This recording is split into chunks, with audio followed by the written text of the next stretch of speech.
Tengan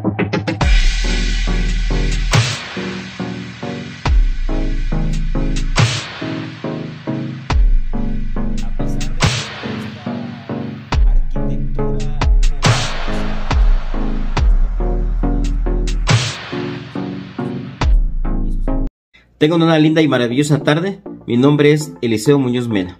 Sean todas y todos bienvenidos a su programa Tempo Iuri Humanorum, Tiempo de los Derechos Humanos. En esta ocasión, en esta cápsula número 4, hablaremos del Sistema Universal de Protección de los Derechos Humanos. En ese sentido, recordaremos que la Carta de la Organización de las Naciones Unidas, la Declaración Universal de los Derechos Humanos, el Pacto Internacional de Derechos Civiles y Políticos el Pacto Internacional de Derechos Económicos, Sociales y Culturales, así como sus protocolos facultativos, conforman lo que se conoce como la Carta Internacional de los Derechos Humanos y son propiamente los documentos fundantes del Sistema Universal de Protección de los Derechos Humanos. Hablaremos seguidamente de la estructura que fue creada por parte del Sistema Universal de Derechos Humanos para la protección de los derechos fundamentales. Y en ese sentido abordaremos en un primer momento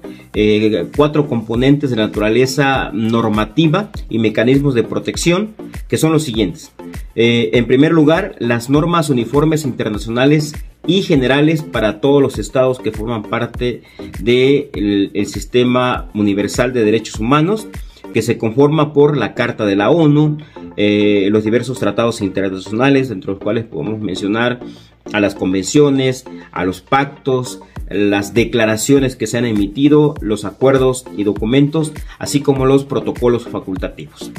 En un segundo momento, los mecanismos de protección no convencionales que fueron creados por la Carta de la Organización de las Naciones Unidas y que se traducen en 2 mecanismos: los procedimientos especiales y las investigaciones por mandatos del Consejo de Derechos Humanos de la ONU. En un tercer momento encontramos a los mecanismos convencionales, y en este sentido nos referimos a los órganos de los tratados, mejor conocidos como comités de derechos humanos, que son 10 que mencionaremos seguidamente. Finalmente, en un punto número 4, encontramos a la asistencia técnica, que funciona a través del Fondo de Contribuciones Voluntarias para la Cooperación Técnica en materia de derechos humanos, que tiene como finalidad implementar políticas públicas en los diversos países en materia de derechos humanos. Ahora bien, se suma a esto una estructura orgánica, es decir, la que se refiere tanto a los entes, a los órganos, organismos que están creados para hacer valer los instrumentos normativos del Sistema Universal de Derechos Humanos. Y en ese sentido podemos mencionar que se dividen en 2: los órganos basados en la Carta de la ONU y los órganos de los tratados internacionales. Hablaremos ahorita, en este momento, de los órganos basados en la Carta de la ONU, y estos son el Consejo de Derechos Humanos de la ONU, el Examen Periódico Universal y los procedimientos especiales. Veamos en qué consiste. El Consejo de Derechos Humanos prácticamente surge o existe a partir del año 2006. A este le antecede o le precede la ya extinta Comisión de Derechos Humanos de la ONU, y prácticamente es el principal órgano político de las Naciones Unidas en materia de derechos humanos, compuesta por 47 países y que se encarga de vigilar el cumplimiento por parte de los Estados miembros de la ONU de las obligaciones que estos tienen en materia de derechos humanos. Tiene como finalidad también fortalecer la promoción y protección de los derechos humanos. Tiene su sede en Ginebra y se encarga también de formular recomendaciones en los ejes temáticos, de los ejes temáticos en materia de derechos humanos que los países tienen la obligación de consolidar, cambiar y de reforzar. En lo que hace al examen periódico universal, este es un mecanismo que funciona dentro del Consejo de Derechos Humanos de la ONU y que sirve para examinar a todos los países respecto del cumplimiento de los derechos humanos. se lleva a cabo cada 5 años y en ese sentido se emite un documento por cada país que se conforma de la siguiente manera, se construye de la siguiente manera. En un primer momento, el informe que rinde el Estado sobre el cumplimiento de los derechos humanos. En un segundo momento existe también una compilación de información a través de los comités de derechos humanos, así como de los expertos independientes que forman parte de los mecanismos no convencionales, y finalmente se le suma un resumen de información de otros actores interesados, y en este sentido estos actores interesados son la sociedad civil, las ONGs, organismos no gubernamentales, instituciones defensoras de los derechos humanos como la Comisión Nacional de los Derechos Humanos, instituciones académicas e instituciones de investigación. Reunida toda esta información, se emite el examen periódico universal a cada país, en el cual se van a destacar las principales preocupaciones que existen en materia de derechos humanos, se identifican las posibles recomendaciones y o mejores prácticas que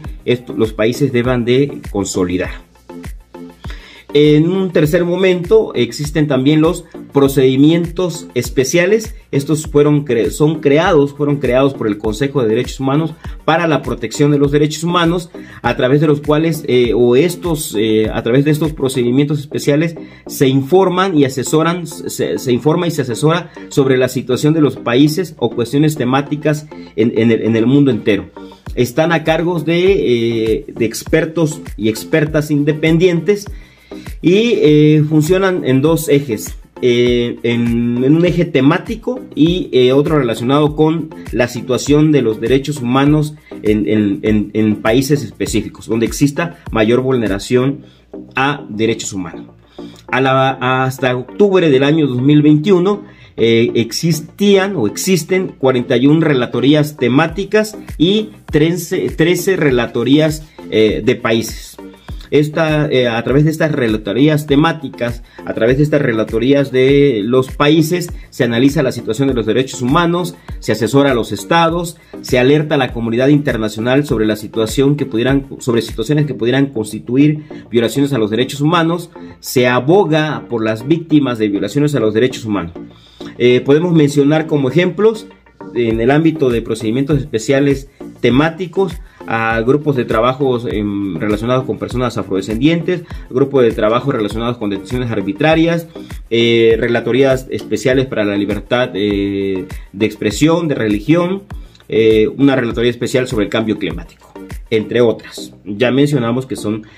45 relatorías especiales que existen. En lo que hace a las relatorías de países, que se encuentran ambas, tanto la de temática como de países, funcionan a través de grupos de trabajo, relatorías especiales o expertos independientes. Podríamos decir que esa es la modalidad que reviste. En el caso de los países, podemos mencionar a la relatoría especial sobre la situación de derechos humanos en Afganistán, en Irán, en Siria, a expertos independientes sobre la situación de derechos humanos en la República Centroafricana, por mencionar unos ejemplos. También con el apoyo del Alto Comisionado de las Naciones Unidas, a través de estas relatorías especiales realizan visitas en los diversos países para constatar la situación sobre los derechos humanos. Se suma también como un mecanismo de protección de derechos humanos las investigaciones por mandato del Consejo de Derechos Humanos, y estas revisten a su vez dos formas: las comisiones de investigación, así como las misiones de determinados hechos por mandato de las Naciones Unidas, que se encargan principalmente de investigar violaciones graves al derecho internacional humanitario, promover la rendición de cuentas en materia de violaciones a los derechos humanos y de combatir la impunidad. A manera de ejemplo, podemos mencionar que el Consejo de los Derechos Humanos en el año 2019 envió a Venezuela una misión para investigar en Venezuela ejecuciones extrajudiciales, desapariciones forzadas, detenciones arbitrarias y torturas cometidas en ese país. Se suma también como un ente de protección de los derechos humanos a la Oficina del Alto Comisionado de las Naciones Unidas, que fue creado en 1993. que prácticamente constituye una entidad internacional encargada de promover y proteger los derechos fundamentales del sistema universal. Dirige los esfuerzos de las Naciones Unidas en materia de derechos humanos, actúa ante violaciones a derechos humanos en el mundo y es el principal centro de coordinación para la investigación, educación, información pública y promoción en materia de derechos humanos. Incluso funge como Secretaría del Consejo de Derechos Humanos. Coadyuva también con los procedimientos especiales, trabaja en coordinación con los diversos gobiernos de los países, impulsa los diagnósticos sobre derechos humanos en los diversos países, formula también una perspectiva de derechos humanos en los diferentes programas de las Naciones Unidas y asesora a la Secretaría General de las Naciones Unidas sobre políticas de las Naciones Unidas en materia de derechos humanos. También tiene a su cargo el Alto Comisionado de las Naciones Unidas, la supervisión y diversos indicadores en materia de derechos humanos. En este sentido podemos mencionar al Índice Universal de los Derechos Humanos, así como a los indicadores de derechos humanos, que son instrumentos para medir los programas existentes en materia de derechos humanos. En el caso del Índice Universal, este índice facilita el acceso a las diversas recomendaciones que ha emitido el Sistema Universal a los diversos países del mundo. Aunado a estos mecanismos no convencionales se encuentran los mecanismos convencionales, que se reducen a 10 tratados internacionales, que son los más importantes y que finalmente consolidan lo que se conoce como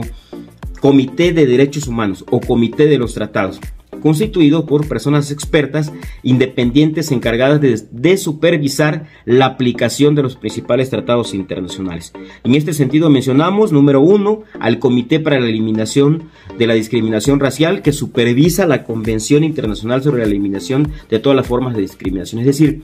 a cada comité tiene como finalidad la vigilancia de la convención que le es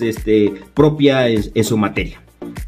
El Comité de Derechos Económicos, Sociales y Culturales pues supervisa el Pacto Internacional de Derechos Económicos, Sociales y Culturales. Número 3, el Comité de Derechos Humanos supervisa el Comité de Derechos Civiles y Políticos. El Comité para la Eliminación de la Discriminación en contra de la Mujer,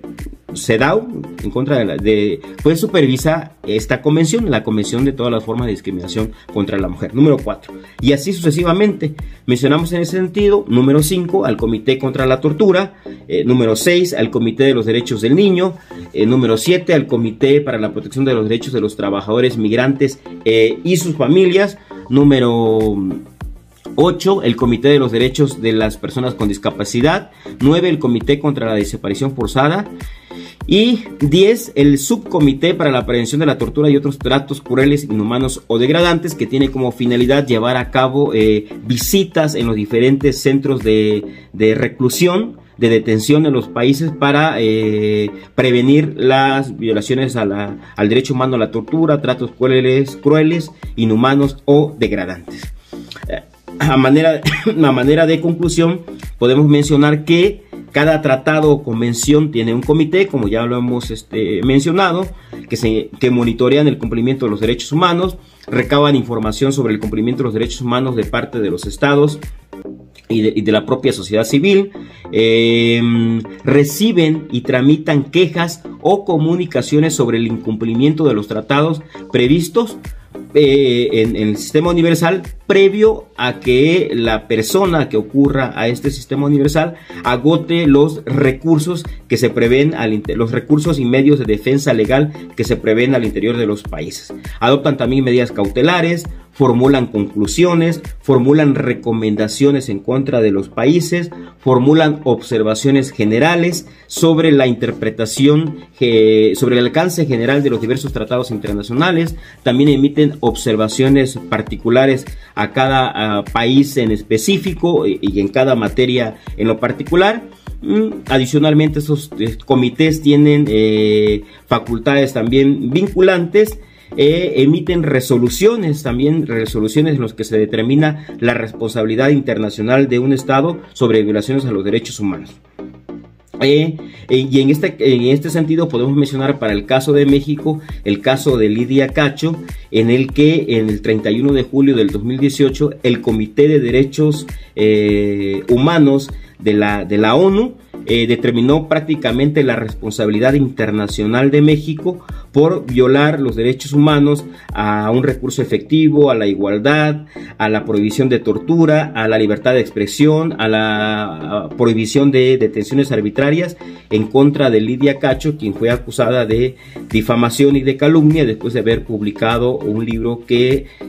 se llama Los demonios del Edén, en el que denunció actos de pornografía infantil, entre otras cuestiones. Pues bien, al no haber Lidia Cacho encontrado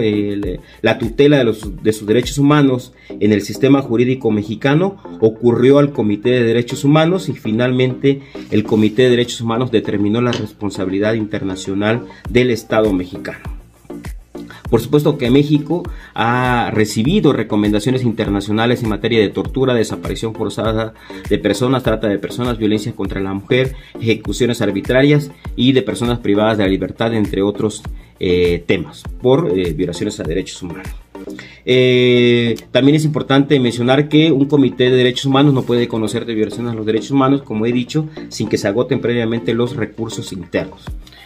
A manera de conclusión, podemos mencionar, incluso como ejemplo, el diagnóstico sobre la situación de los derechos humanos en México que emitió el Alto Comisionado de las Naciones Unidas en el año 2003, en el que determinó lo siguiente. En la recomendación general número 1, le recomienda, valga la expresión, a México que debe de reformar la Constitución para incorporar el concepto de derechos humanos como eje fundamental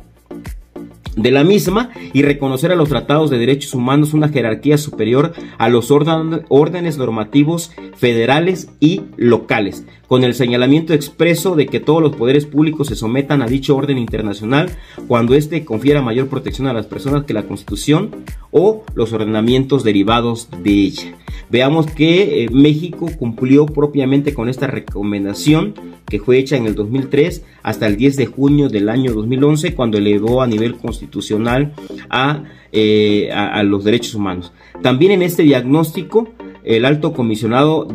recomienda a México que lleve a cabo una profunda transformación en su sistema de justicia, que abandone el sistema de justicia penal inquisitorio, que cree una jurisdicción especial en materia de justicia para adolescentes, que lleve a cabo una ampliación del alcance protector del juicio de amparo, y que unifique en el ámbito del Poder Judicial federal a los órganos jurisdiccionales que se encuentran dentro del Poder Ejecutivo, y se refiere a tribunales laborales, administrativos, agrarios y militares. También en este diagnóstico se señala lo siguiente, que me parece muy importante: que México debe de promover la sustitución progresiva de las Fuerzas Armadas en funciones de seguridad pública. Eso se lo dijo en 2003. También menciono, ya para ir cerrando mi intervención, dos comunicados recientes emitidos por el Sistema Universal de Protección de los Derechos Humanos. Un comunicado del 5 de septiembre del 2022 que dice: México debería anular la prisión preventiva oficiosa, dicen expertos de la ONU. Comunicado número 2 del 9 de septiembre del 2022. El traspaso de la Guardia Nacional a la Sedena es un retroceso para la seguridad pública basada en derechos humanos. Finalmente, mencionar entonces que México pertenece al Sistema Universal de Protección de los Derechos Humanos, por ende todas las personas de este país gozan de los derechos humanos y de los mecanismos de protección que prevé este sistema universal, y consecuentemente podemos ocurrir o al Consejo de Derechos Humanos de la ONU pedir la protección en el marco de los procedimientos especiales, o incluso ocurrir al Comité de Derechos Humanos. Pues bien, les agradezco mucho la atención que se sirvan dar al presente. Nos vemos en la próxima cápsula. Tengan un lindo día.